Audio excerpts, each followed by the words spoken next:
on behalf of the NYUAD Institute, I'm very happy to welcome you to this conference, to this lecture, pronounced by Professor Yasser Elsheshtawy, who teaches architecture at the United Arab Emirates University in Al Ain. Professor Elsheshtawy holds a PhD in architecture from the University of Wisconsin, Milwaukee, and his research is focused on urbanization in developing societies, informal urbanism, and environment behavior studies. And his focus is primarily on the Gulf, but also on the wider Middle East. Yasser Elsheshtawy is the author of and the editor of a series of books about urban planning in the region, including Dubai, Behind an Urban Spectacle, published in 2010, The Evolving Arab City in 2008, and Planning Middle Eastern Cities, 2004. All books published by Routledge from London.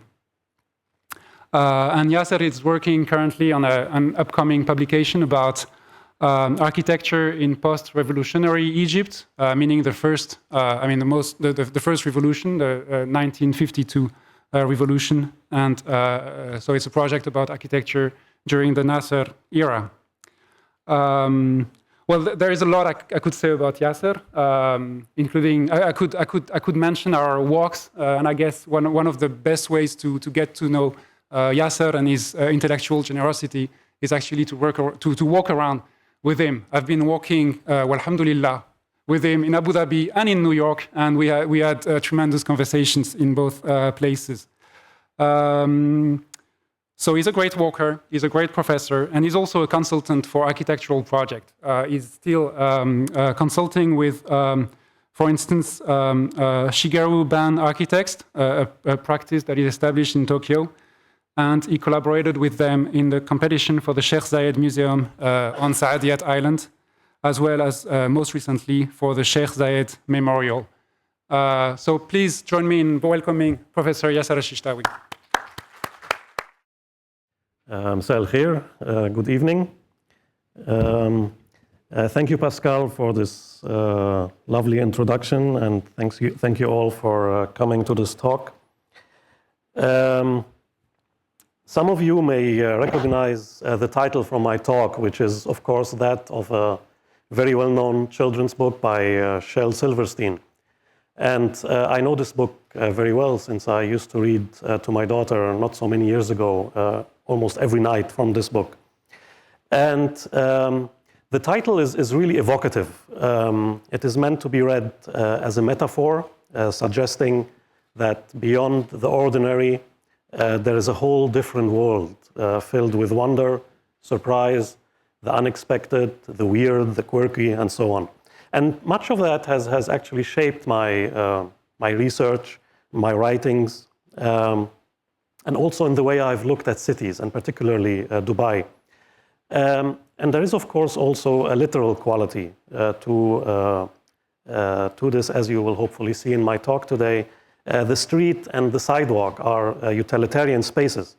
But once we reach the end of the street, we encounter the street corner, which can be a place of true magic and wonder as well. I would like to begin with an incident that took place in Dubai. On February 13th, 2012, an Indian porter who was working in Al Awir vegetable market in Dubai decided, after finishing his shift, to spend the night in the market. He was too exhausted to take the long trip home, which is in a neighborhood called Hor Al Anz. Now, from the market to Hor Al Anz, it probably would take no more than 20 minutes if he had a car. If he took a bus, it would be much more than that, maybe a couple of hours. Now, the task given to these porters is arduous and exhausting. All day they have to haul boxes filled with vegetables out of containers and into stores and markets. Our porter friend shared in all likelihood a room with countless other workers in one of the shacks dotting the neighborhood where he lived. It probably would not have been a comfortable home, so the decision to stay in the market may not have been a particularly difficult one. He chose to sleep in one of the containers that are spread throughout the area, and the container contained was holding numerous bags of onions. The container doors closed and he settled for a night's sleep. Now, unbeknownst to him, the onions, as they typically would do, absorbed all the oxygen in the confined space. Next morning, as other workers opened the container, they found him unresponsive. He was dead. And the incident was widely reported at the time, raising awareness about this neglected section of Dubai's population. I think that this small episode encapsulates a hidden side of Dubai, namely the plight of its countless workers who are forced to live, in many instances, in difficult and miserable conditions. They are restricted by limited mobility and therefore have no recourse to travel the city freely.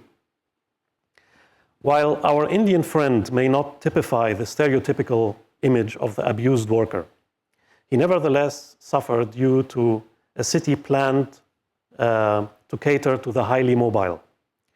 Moreover, the fact that he lacked an appropriate home and a proper family structure shows the extent to which existing laws preventing low-income workers from bringing their families intensifies problems of alienation and transience.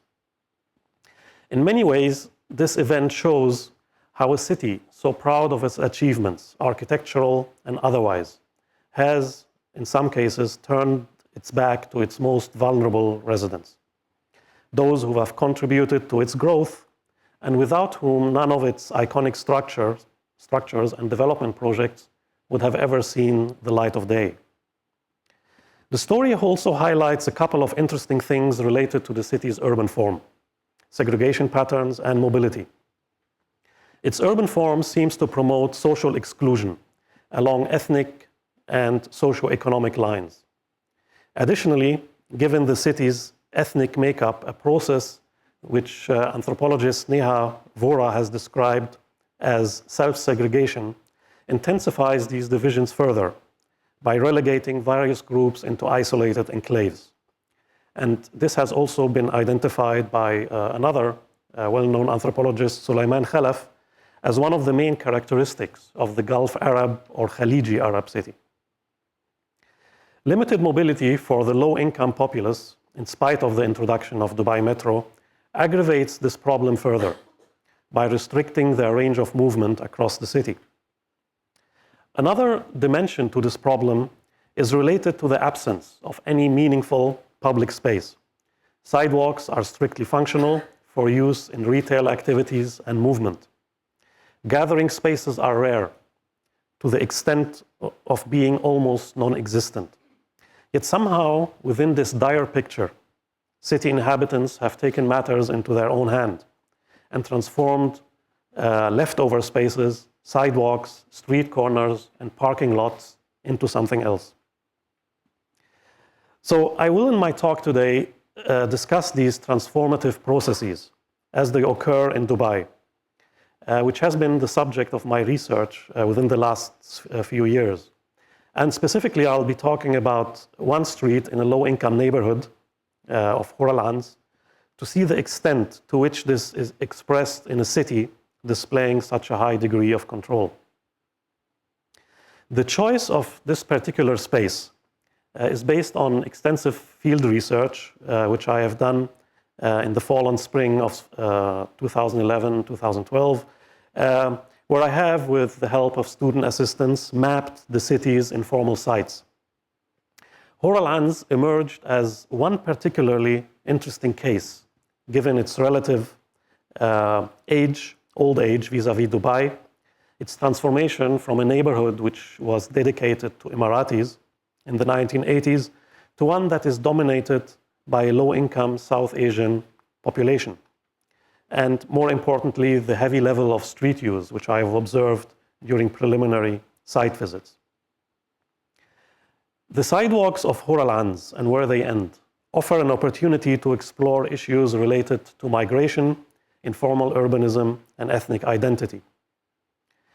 And in returning to the accident, which I have recounted in the prologue, I should say that my aim is not so much to interrogate what caused this tragic incident or to engage in an indictment of Dubai vis-à-vis its laborers.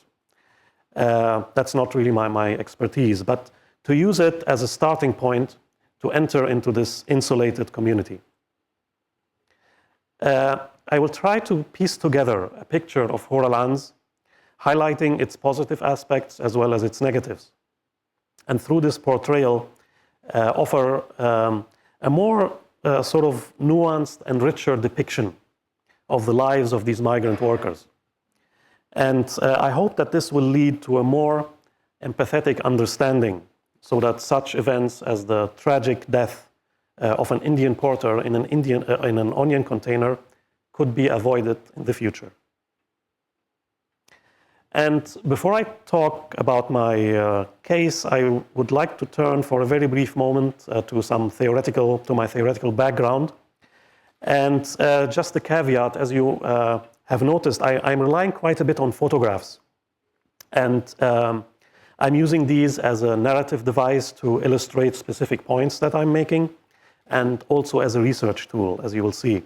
So there will be a lot of pictures coming up, and all of these are mine, with one exception. Now, investing the condition of urban condition of Hor Al Anz street is very closely related to and inspired by the literature on informal urbanism and what has been called the right to the city, which is the extent to which space is contested, claimed, and modified. And I'm grounding my work in the writings of Michel de Certeau and his distinction between strategies imposed by planners and the various tactics employed by city inhabitants to circumvent these. The spaces of Hor Al Anz street offer a rich environment for interrogating the various tactics or behavioral patterns employed by neighborhood inhabitants to carve out a space that is distinctly their own. The work of the situationist is another source of inspiration, and their efforts in the 60s to offer a counter-narrative to the modernist paradigm entailed proposing a reconstitution of the city's official geography by seeking alternative sites and hidden spaces, breaking down official maps and cartographic representations into individualized spatial experiences.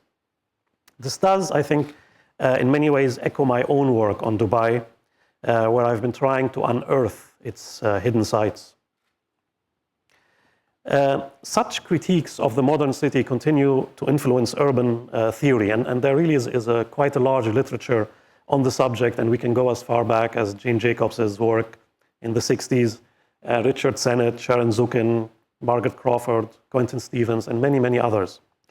More recently, the work of Jeffrey Hu, based in Hong Kong, based in the United States, is quite relevant as well. He introduced the term guerrilla urbanism, and there are also other conceptualizations for such issues as the notion of loose space, liminal space, ludic space, and so on. Here, alternative planning paradigms are promoted, seeking to establish the value of informality and the appropriation of indeterminate spaces. Street corners in particular are places where such interactions are intensified. This has been of interest for urban sociologists in particular, and I think many of you will recognize the work of William Foote White, classic studies in the 40s, called Street Corner Society. Also, at a methodological level, I'm quite influenced by the work of urbanists such as William H. White, who observed public spaces in New York City, and also the work of Danish architect and urban designer Jan Gehl, who looked at public life in a Scandinavian context. By simply observing street life, and in the case of White, using a unique visual mapping methodology, they were able to offer a rich depiction of tactics employed by city inhabitants as they navigate the public realm. Now, with that in mind, my understanding of Dubai goes beyond its typical perception as spectacle and delves into these hidden sites where an alternative city can be found along its streets, alleyways, and sidewalks. And I will begin by contextualizing the study, placing the street observations that I've conducted within the larger context of Dubai and the extent to which this benefits urbanism, both regionally and globally. Dubai's origins are well known and go as far back as 1822, when this map was published. This is the first recognizable map of what was then a mere fishing village, a backwater, whose inhabitants, according to a British officer at the time, were less inclined to plundering, were a friendly folk, and, quote, stood in awe of the English. And the city has grew significantly since then. This here is an image of Dubai's first master plan, which was published in 1959. And this was prepared by the British architect John Harris, who presented it to the ruler at the time, Sheikh Rashid. Much of what we see today goes back to that plan. But there are also many changes. Now, if you look here, this is the original city right here. And these are the changes that have been proposed by Richard Harris, the sort of extension. And what is really interesting about this original vision is that Harris attempted to preserve the original city in Barra Dubai and Deira, which is basically all of this here and this part as well. Unfortunately, much or most of this has been demolished. And there are only a few remnants left, which is Bastakeya right here, Shindaga, and some parts on the other side, which is a whole different story, so we'll not go into that here. But the city has, of course, grew significantly since then, and this is the situation we have more or less today. A largely disjointed city, composed of fragments, and where there is really no clear and coherent urban fabric. The city has, in fact, expanded along a linear corridor, which is Sheikh Zayed Road, which we see right here, towards Jabal Ali Port, here, along the border with Abu Dhabi. The original city, which would be here somewhere, is quite small, of course, compared to the city's growth. Now, in addition to the city's quite unique urban form, its population is also, or its population structure is also quite unique as well. And if we look at percentages, the breakdown of expatriates versus local and so on, the estimates vary from 5 to 20% of local residents, and these are all just estimates. Among expatriates, however, South Asians dominate with about 61% coming from one region.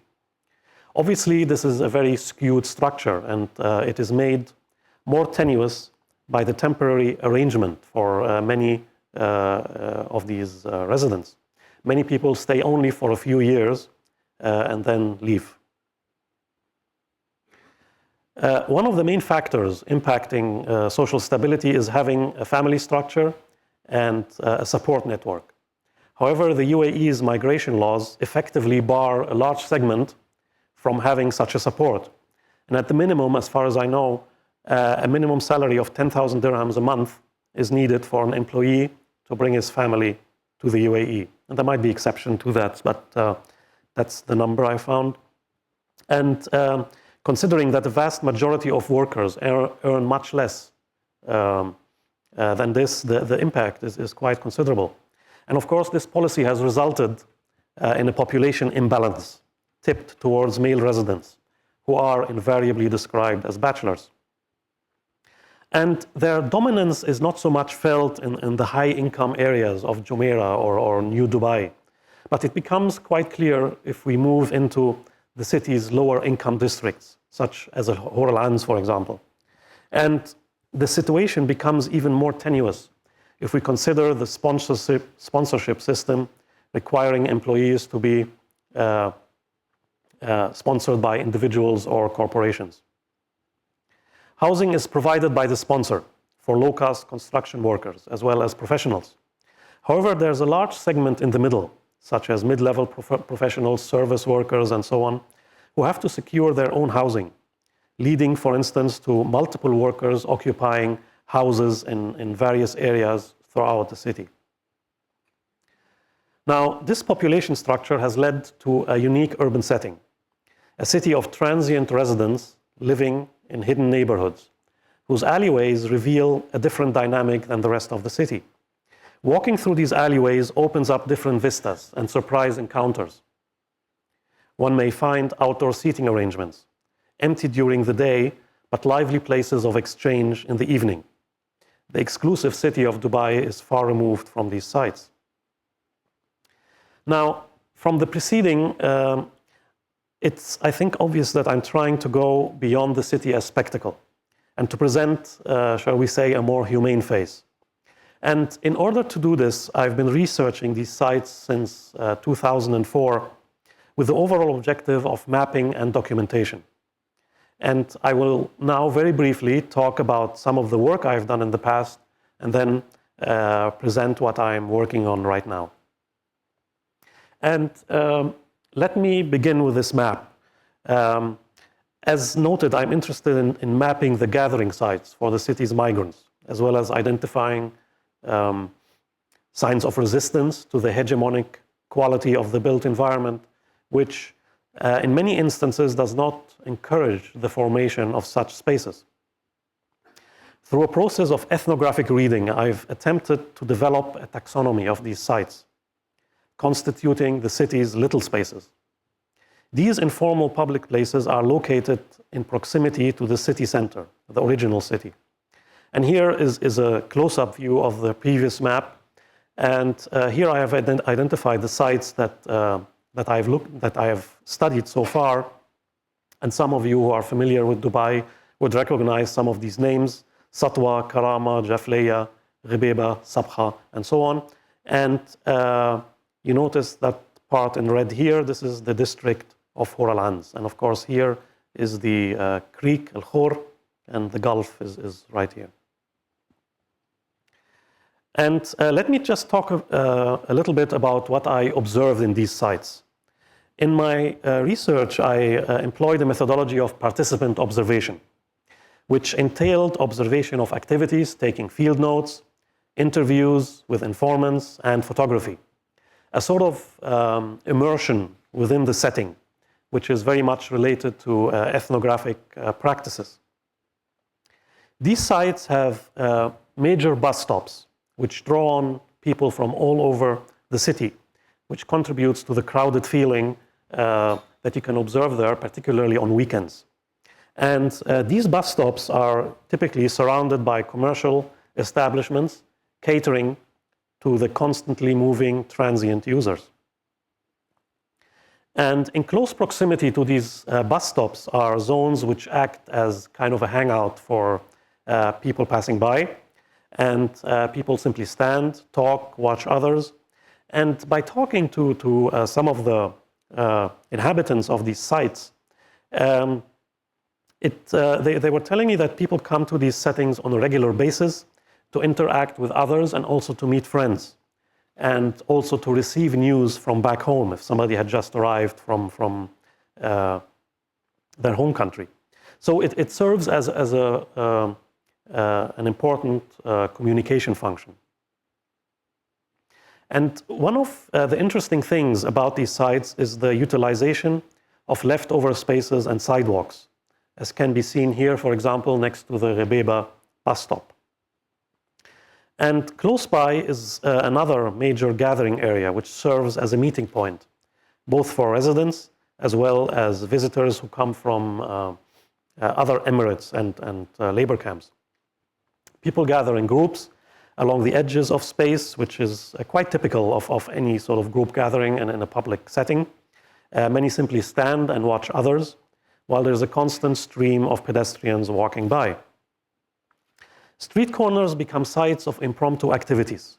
For instance, this lottery card vendor here set up a temporary stand, which in turn becomes a kind of attraction point, generating activities around it. And here, through time-lapse photography, I'm trying to capture the dynamic flow of activities in the space. And I'm also trying to illustrate the informal nature of these activities. Such spaces were not planned for these activities to take place at all. Back alleys, hidden corners, behind street signs become sites of gathering, allowing for exchanges and interactions to take place away from the prying eye of authorities. Around these bus stops, there are different activities which cater to the specific users who do, of course, mostly hail from the Indian subcontinent. For instance, here we have a newspaper stand which displays magazines and newspapers in Hindi and Urdu and so on. And in this way, they act as a kind of reinforcement of ethnic identity vis-à-vis the rest of the city. And let me also talk about the urban character of these sites. One of the intriguing things that you will always find there is the ubiquitous presence of money exchange operators who prominently display their presence through large signs. And these stores tend to be the biggest in the area and the most attractive. There also is a large presence of ethnic restaurants. And there are also a lot of internet cafes. And of course, also mobile phones are being used as well. And in some instances, they are being rented out to people who don't have a mobile phone. Or there is sort of a implicit sale of telephone cards and so on. So a lot of that goes on in these sites. And in this way, ties to home countries are retained, and these spaces become settings where such transnational connections are retained. Another fascinating phenomena is what I have called migratory traces, which are ways through which migrant communities assert their presence and subvert, in a way, formal rules. And a prominent feature, which you see not just in Dubai, but in many parts, in many other cities in the Gulf as well, are these flyers which are present on walls, lampposts, and so on. And they are written by residents advertising rooms, apartments for compatriots. In many instances, they specifically state a preferred nationality, gender, eating habit, and religion. For example, a typical advertisement would read, quote, seeking roommate, Keralite, non-smoking, Muslim, executive, male, bachelor. So it's a very specific kind, targeting a very specific subgroup. And I should note that this type of advertisement is actively fought against by the municipality. And there are frequent campaigns targeting these advertisements. There's also graffiti, which I've observed extensively in Karama and Satwa. And in some instances, they express political views. And these writings are, of course, not along the visible squares or spaces, but they are hidden, tucked away in alleyways. And they seem to offer a very interesting counterpoint to the carefully groomed image of the city. Also, the district of Karama, for example, offers some fascinating displays of ethnicity, even though the architecture is quite, we can say, non-remarkable and anonymous. However, it's sort of overcome by a variety of discrete displays which signal the ethnicity of occupants. And these may include lights, for example, celebrating the Indian Diwali festival placed in balconies and other outdoor areas. Now, before I start with my case study, just want to mention that this part of the investigation was concluded, or it's more or less finished, and I have a website called Hidden Dubai, which contains a lot more images about these sites. I also recently started a blog, which is called dubaization.com, where I talk about matters related to Dubai and urbanism in the Middle East in general. And these are some of the books that I've worked on, which talk about these issues: Evolving Arab City, where I have a chapter on Abu Dhabi, and Dubai Behind an Urban Spectacle. And also let me mention a recent issue on informal urbanism, which I edited, where we looked at this issue in different contexts, Rio de Janeiro, in Nigeria, and in Germany, and I have a chapter here on Abu Dhabi. All right, so My last case involves a work currently in progress, where I've been trying to systematize my observations and present it within an overall effort of mapping the city.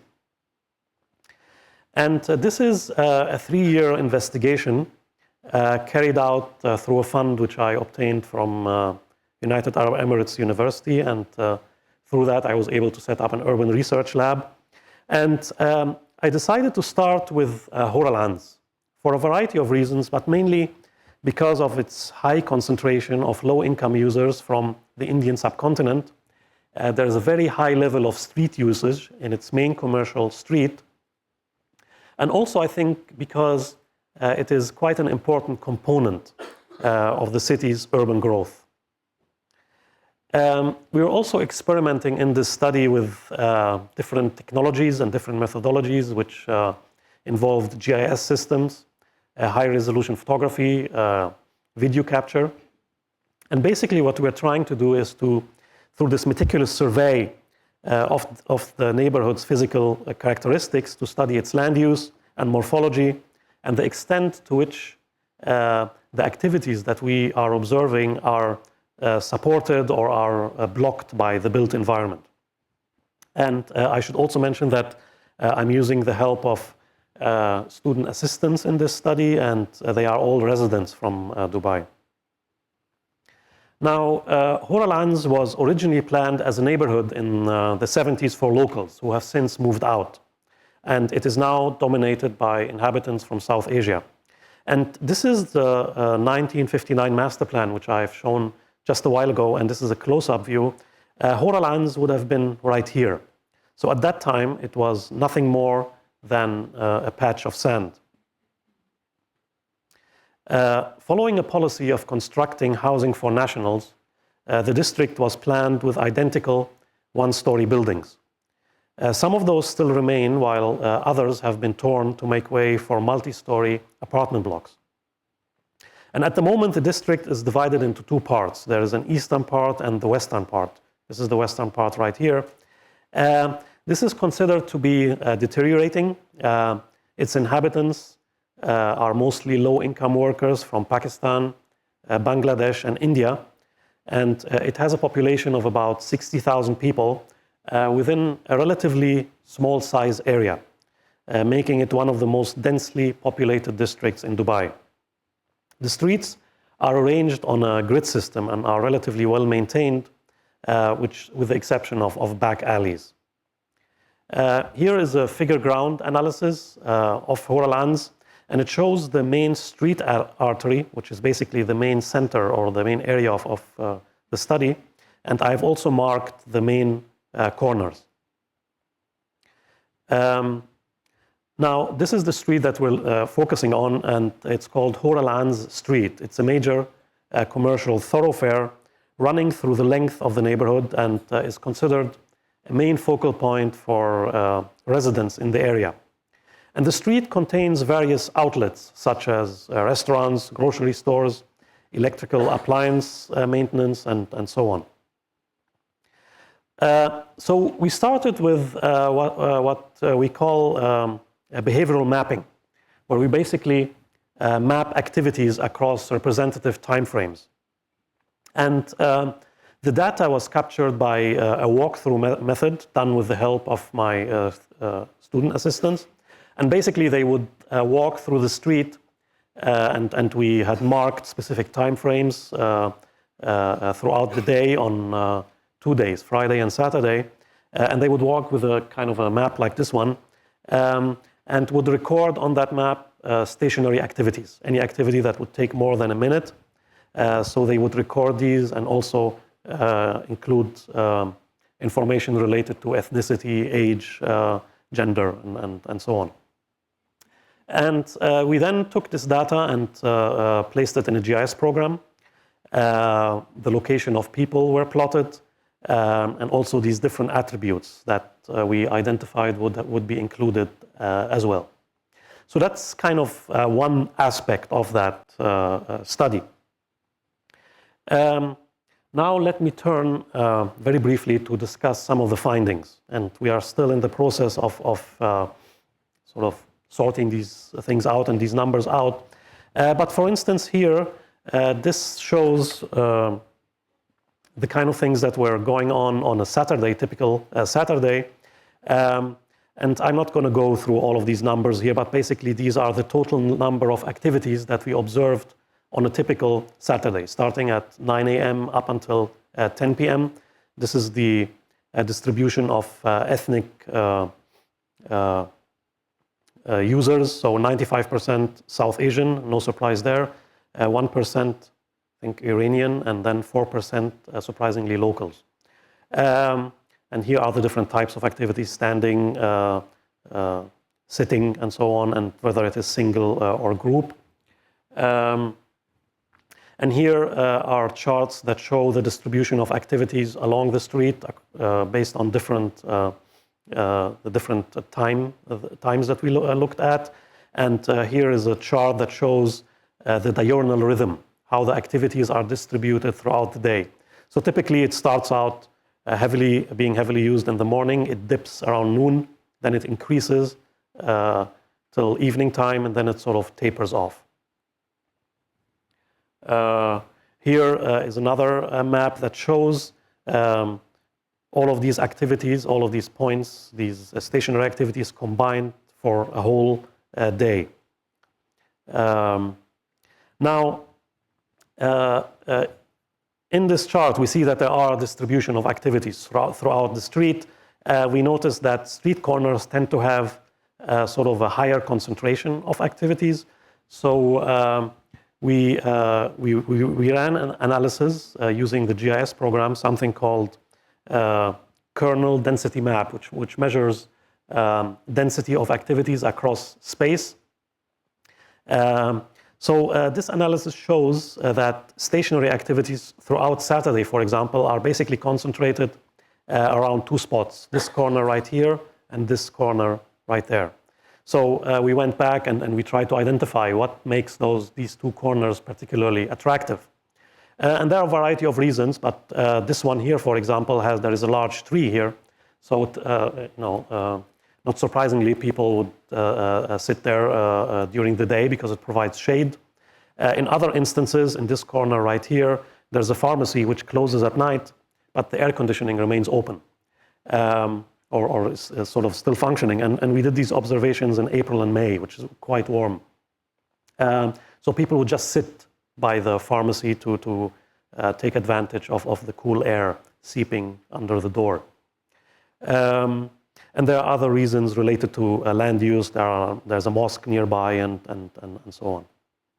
And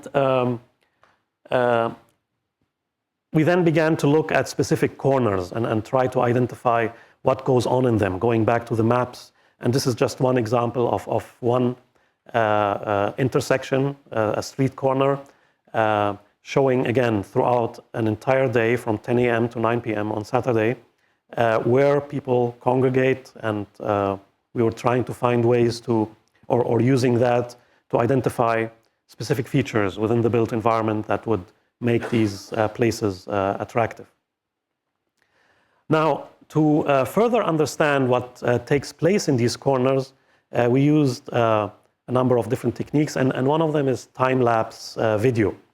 And I'm going to show you now one video. It's a time-lapse video of one particularly attractive corner, and we filmed throughout the day across different, we didn't stay the whole day, but across a few weeks, starting at 4:30 in the morning after the Fajr prayer up until 9 p.m.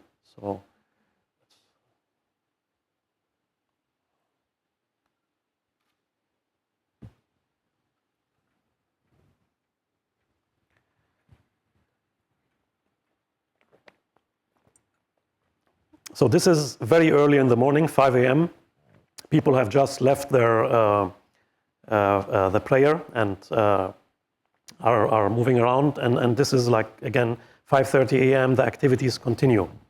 And that restaurant is a particularly attractive place. People go there for breakfast, to meet others.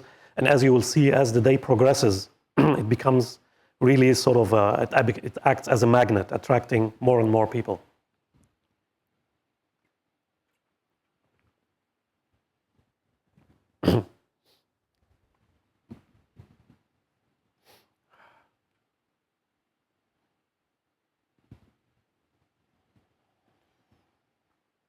Now, as noon approaches, this was shot on a Friday, the store begins to shut down.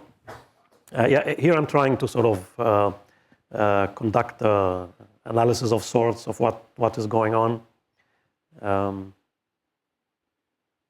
So people going to Friday prayer, that becomes sort of the main activity at that point. And then towards the evening, this is around 7 p.m., things begin to get a little bit more crowded, and the corner becomes a place for gathering. And one of the interesting things are that you see a TV which is playing inside the restaurant, and as you will see in another video, which I will show, that this is also sort of an excuse for people to just hang out there and watch TV as well. So the corner becomes quite active. And this is even considering the fact that I'm standing right opposite that corner with a camera. And initially, people would see this and kind of move away. But after a while, they got used to it, I guess, and continued with their activities. So that was just an attempt to try to capture the activities that take place on that corner. Now, during or while I was filming, a really very interesting events took place. And this is one, a group of local teenagers from a nearby neighborhood appeared on the scene. And one of them was carrying a screwdriver, and their sort of overall behavior was quite threatening. And their appearance, and here they are, their interaction with me while filming, when I asked my student assistants, they are what is called Minawi, who are local Shiites, who are usually stateless, Bidun. And their presence in the midst of South Asians did constitute a curiosity and may reveal patterns of contestation and reclaiming of space. Indeed, their overall behavior, appearing on the corner I was observing, speaking loudly in Arabic, entering a store without buying anything, and shaking a traffic sign, point out perhaps to larger issues pertaining to establishing and asserting their presence within a largely impoverished community. But also, I think, a way to carve out a space within a city that denies them any other outlet or possibility for establishing a larger presence. Or consider this, where people were standing in the street watching a cricket game that was showing inside the restaurant, which is an activity that I have observed in many other parts of Dubai as well.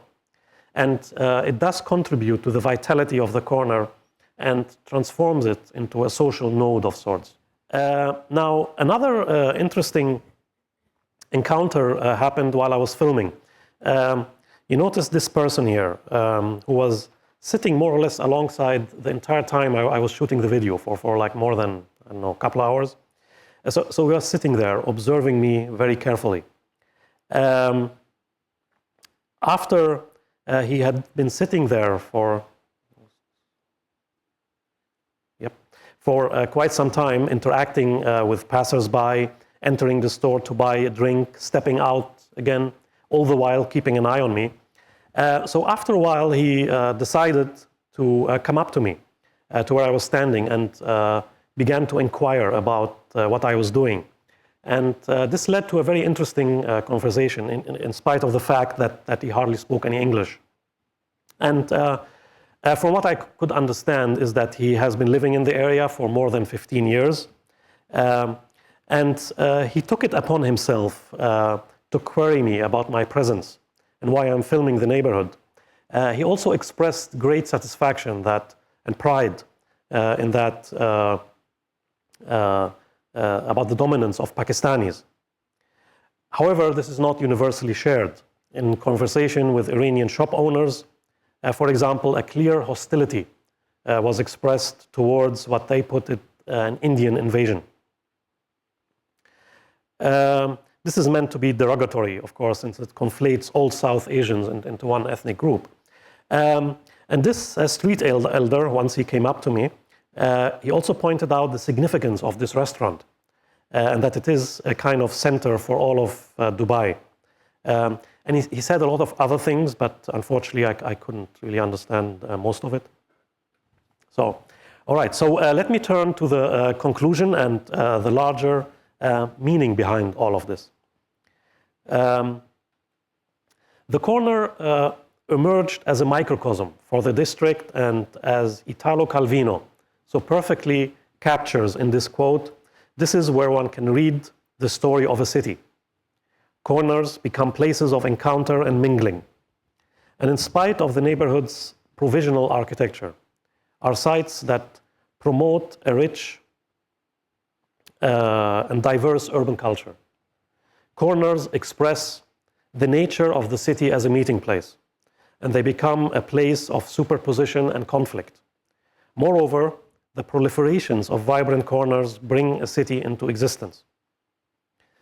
The incident with which I started this presentation was meant to offer an introduction into the lives of migrants in the city and the various challenges they face. And in recounting this incident and subsequently the detailed analysis of Hor Al Anz Street, the overarching question was whether we can form a better understanding on why it took place. We may never know the answer to this, but the portrayal of Hor Al Anz indicates that it is a transient site and therefore a transnational space, one that is locally based but connected globally to migrants' home countries. Indeed, its tenuous nature is intensified by the constant stream of overhead planes, symbolizing transience and acting as a constant reminder of inhabitants' eventual return. And these images here, taken over a time span of 6 minutes on one corner, are, I think, quite revealing. Aside from social factors, the district's physical structure and its location hinder the development of any kind of attachment. There is a strong degree of isolation from the city. It appears remote and inaccessible. Narrow alleyways and deteriorating houses containing thousands of workers evoke slum-like conditions, which would not be particularly comfortable.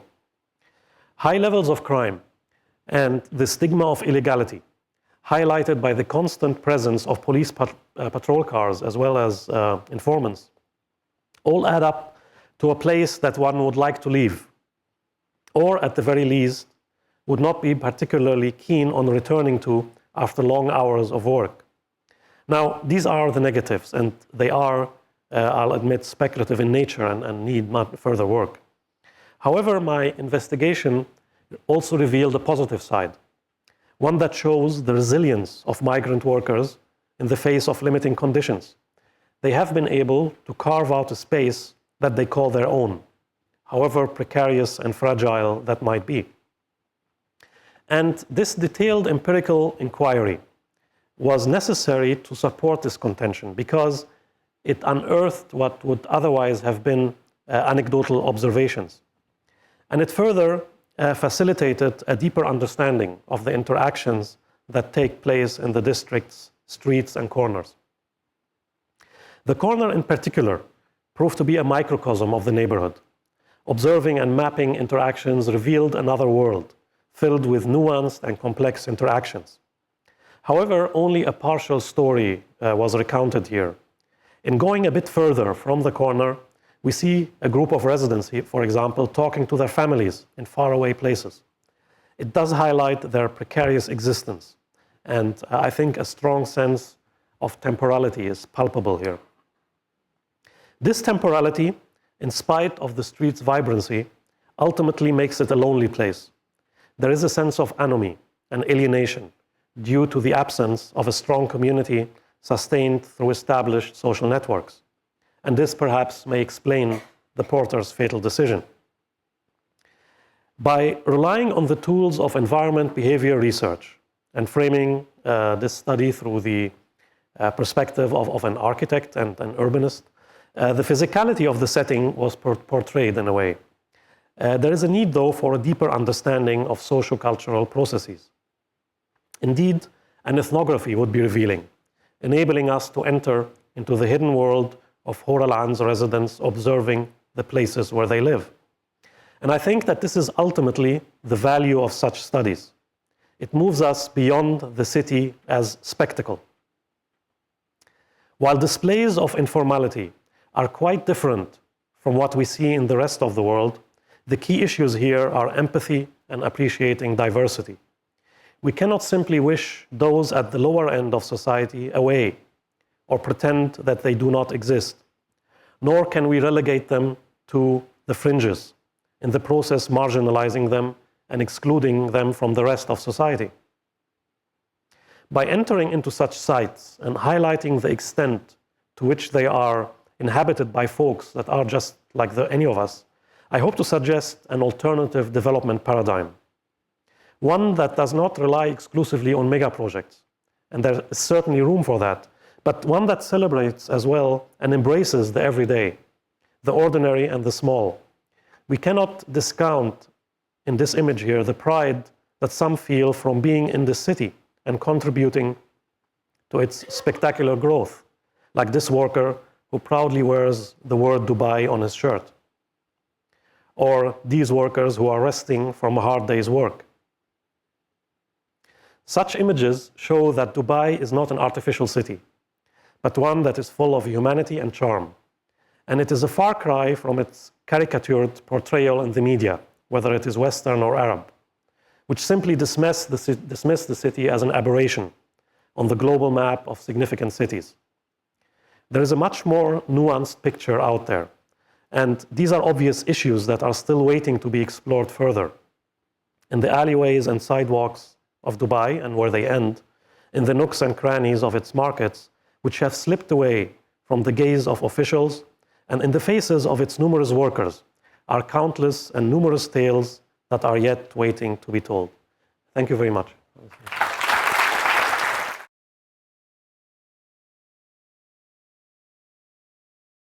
I just have one question. In your experience of what you've seen and the people that you've met and spoken to, do you think that they would appreciate a formalization of the informal spaces and the informal activities that you've seen? Would they appreciate spaces where they can go and play cards, or that aren't necessarily on the street, that are provided for and made formal? Or would they revert back to congregating on street corners and those kind of informal activities, watching TV from outside a shop? Okay. I should say that while I was investigating this site, there really is a problem of communication. Language is a big barrier. And it's really hard to uncover exactly how people would feel, or if they would prefer to for instance, instead of being on the street, to be in a community center, for example, where they are just. But I can speculate, and even just by through informal conversation, is that this probably is not the case. I think they enjoy being outside, particularly given the fact the whole area almost acts like a living room. They live in very crowded conditions in their homes, so they like to go out, and I've seen them, for example, walking around with the traditional dress, which is called lungi, I think, or just this wraparound. So it's a place, or it's being outside, being outdoors, I think something that they very much appreciate.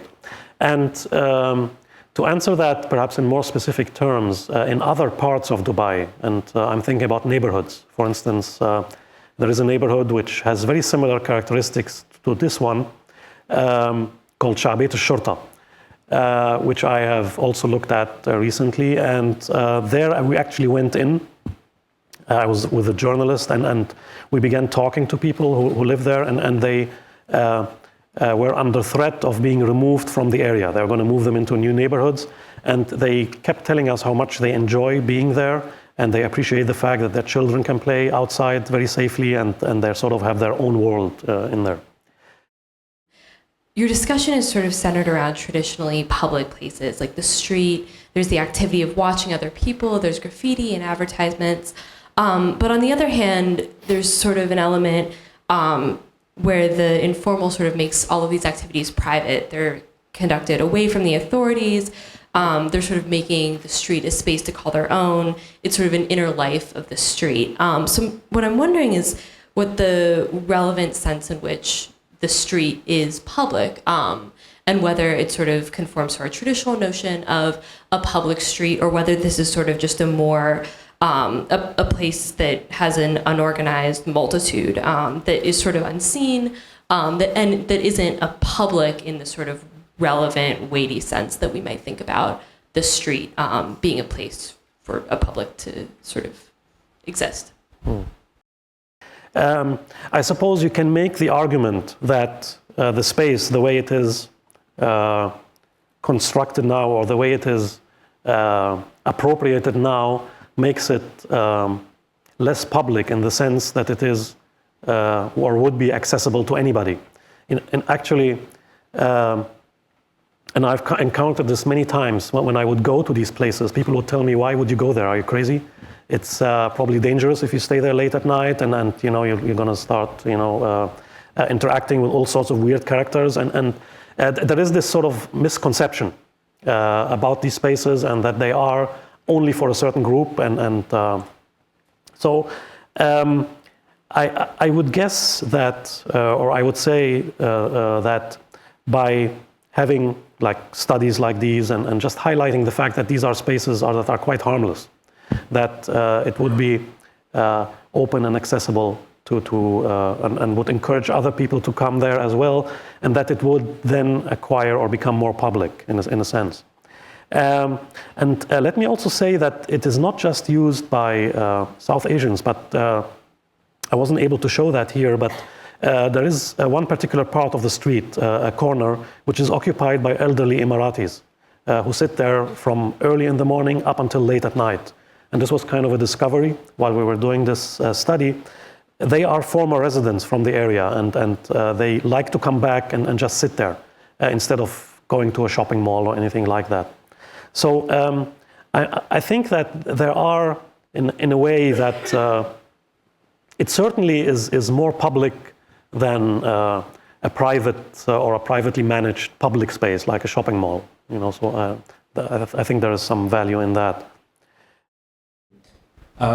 You mentioned that this neighborhood was a Emirati neighborhood in the 80s, and I assume that the same kind of structure of the neighborhood was existed back then in the 80s, with the same streets, same sidewalks.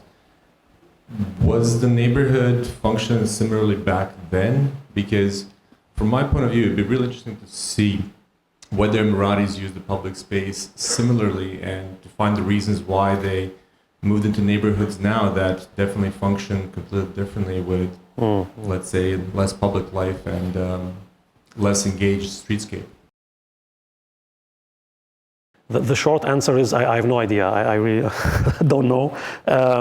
But I know from my Emirati students who, for example, used to live in Satwa, which was very similar to this area, that he would tell me that they had a very active street life, and they would play soccer in the street. And so I would imagine that the outdoor environment was used in a quite different way from the places or from where they are now, which are much more sort of gated villas. So I suppose the space and the way it is designed encourages being outside. But unfortunately, I've tried looking for historical images of Hor Al Anz when in the 70s and 80s, if you consider that historical. But I couldn't really find anything. But it's definitely something worth exploring. I have an inquiry about your research method and tools, especially when you measured the density of activities at corners. My question, maybe I have missed it, but have you considered space syntax methods? And if you did not, can you tell me why? Okay. Thank you. Space syntax. Yes, well, I recall space syntax since the day when when I was a PhD student in the US, and it was like a big thing then. And I never really felt very comfortable with the method because I think it's quite deterministic in the sense that it's about movement and measuring connectivity between spaces and so on. So I mean, I don't know, I couldn't really find a particular use for that because I feel that the built environment does not really determine behavior. It provides possibilities and options and so on. So space syntax, I don't know. And plus it's about movement, about moving from one part to the next. And I was more interested in things that are more stationary, like when people just stand I'd like to draw you out, Yasser, just on the final thing you said, which was of an alternative process of development, which is maybe different to the mega project. A lot of what you've shown today, just on the face of it, seems like a natural economic life cycle. Maybe big mega projects 30 years ago have now become used by a different strata in society. When you suggest a completely alternative system, is there a model for that somewhere where it exists parallel to mega projects or has replaced it or has succeeded in inhabiting the same space as an official strategy? Models elsewhere.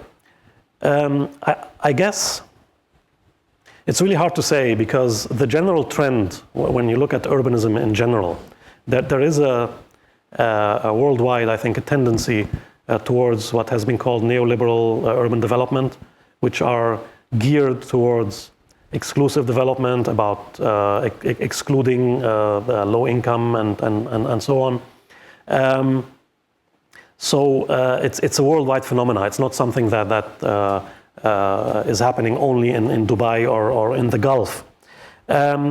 However, there have been efforts at mitigating this, about creating diversity in the environment. And in some parts in the world, for instance, when you have a mixed-use development, you would allocate certain percentages for what they call affordable housing, for example. So I'm not so sure how successful this is, but at least it's an attempt. It's a way to try to integrate and to try to be inclusive as much as possible. There are also efforts in other parts of the world, for instance, the favelas in Brazil, which I have seen this summer. There are efforts that are being made. Now, these are sites that were perceived as dangerous, as inaccessible, places that you couldn't enter. And now they are making efforts at upgrading them and at clearing them out from dangerous elements and so on, providing services, making them part of society. So it's another paradigm of development that encourages inclusiveness and accessibility. And the danger is if we don't do that. For example, Satwa, as I'm sure you well know, was on its way to being completely demolished prior to the financial crisis. Similar to Hor Al Anz, there were also plans for getting rid of the whole district and replacing it with high-rise towers and all these things. And the financial crisis put a stop to all of this. Now, the city is recovering again, and we're back again to mega projects. And the danger is that we would again go back to square one, as it were, and look at these sites as places that need to be removed. So to go back to your question, I don't think, or I cannot think of a specific good really example but there are definitely efforts being made to mitigate what is a worldwide trend. I wonder, in your interaction, did you have any opportunity to observe any local power structure? For instance, when these Arab teenagers moved in, were there any attempt of confronting them, or did you observe any kind of policing, stopping graffiti, or something like that? Or is it simply too migratory to have developed any power structure? Mm-hmm. It's sort of interesting because these teenagers, when they appeared on the street, I mean, they were acting quite in a very sort of threatening manner. But then when you look at the people who were there, who were sitting there, everybody was really as if they weren't even around. And there wasn't much of an interaction going on between them. And what is happening here, and what you will find in many parts of elsewhere in Dubai, is that migrant workers are quite conscious of their status within society, so they tend to avoid as much as possible any sort of frictions and interactions between them and between, for example, teenagers like that. So that's really the only visible form of where there could have been a potential friction between these groups. But otherwise, it's quite a homogeneous setting, a homogeneous space. Most of the people there are from South Asia, and those teenagers was one of the only times when I was there where I was actually, where I saw an outsider group coming in.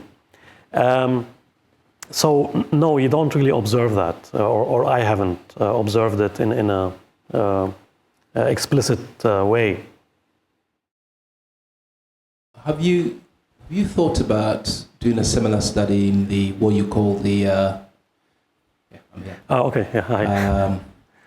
In the modern or the modern part of Dubai, which is what you call the spectacles or the mega projects, yeah. And contrast that lived urban environment with the old Dubai? Or do you think these mega projects or these areas are inauthentic? Yes. Inauthentically Dubai, and therefore not worth studying? Yes. Actually, my next place that I'm going to look at is Bani Yas Square, or Jamal Abdel Nasser Square, which is in the heart of Deira. It's a very different kind of space. You have a much more diverse crowd there. There are lots of families, women, people from different nationalities, European and so on. It's not new Dubai, but it's quite a different part than, or different area than Hor Al Anz. I'm also interested in places like the Walk in Jumeirah Beach Residence, and it's also in my plan to go there as well. And I get that a lot, like when people tell me, why are you only looking at one specific group? Maybe you'll discover other forms of publicness if you go elsewhere. So definitely it's on my plans to look at these sites as well. Yeah, I would just like to quickly ask, during your time over there and during the time when you were doing your research, did you have any sort of figures of how much increment of occupancy was happening every year on a yearly basis? How much was the occupancy increasing on a yearly basis? The problem here is that I tried getting statistics from the Dubai Statistics Department, and they are not very, or these statistics are not readily available. I tried through many different venues and getting letters and so on, but it's just not, I couldn't be able to get any specific data. The numbers I showed here are, well, actually I didn't show that here, but I have it in my paper that was published in relation to that. The breakdown of nationalities is based on 2005 census. But since then, there hasn't really been any census even in Dubai. So yeah, it's a problem, but I don't have the information for that. In contrast to Abu Dhabi, I'm here also recently, so I'm not sure if this is a valid case or not. But I see many spaces that is, like, for example, the Corniche is used by the migrant workers, and also there are a lot of parks that you see them also utilized. So there are these segregated spaces, but there are also these spaces that I can see them feeling comfortable about.